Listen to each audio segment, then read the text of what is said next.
तर नमस्कार मंडळी, झाली का दुपारची कामं सगळी? बघा मी आज ना मुलीच्या आवडीची भाजी बनवते, एकदम साधी सिंपल.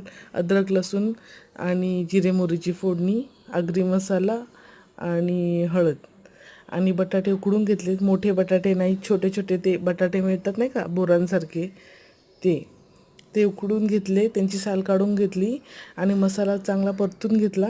मसाला परतून झाल्यावर त्याच्यामध्ये ते सगळे उकडलेले बटाटे टाकले आणि छान चवीपुरता मीठ टाकून परतून घेतले.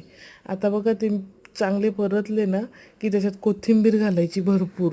कोथिंबीरने कसं असतं, एक स्वाद खूप छान येतो. मी किती कोथिंबीर घातली बघा, जेवढे बटाटे त्याच्यापेक्षा जास्त कोथिंबीरच घातली.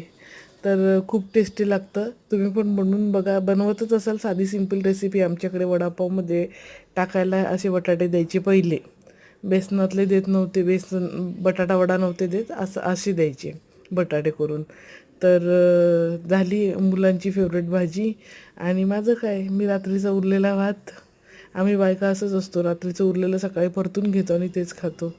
तर बघा बटाटे किती छान दिसत आहेत, एकदम चविष्ट लागतात हे बटाटे नुसते खायला पण आणि चपातीबरोबर, डाळ भाताबरोबर पण.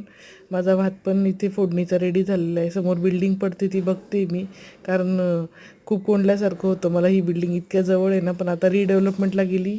आता थोडे दिवस मोकळा श्वास घेता येईल मला, नाही का.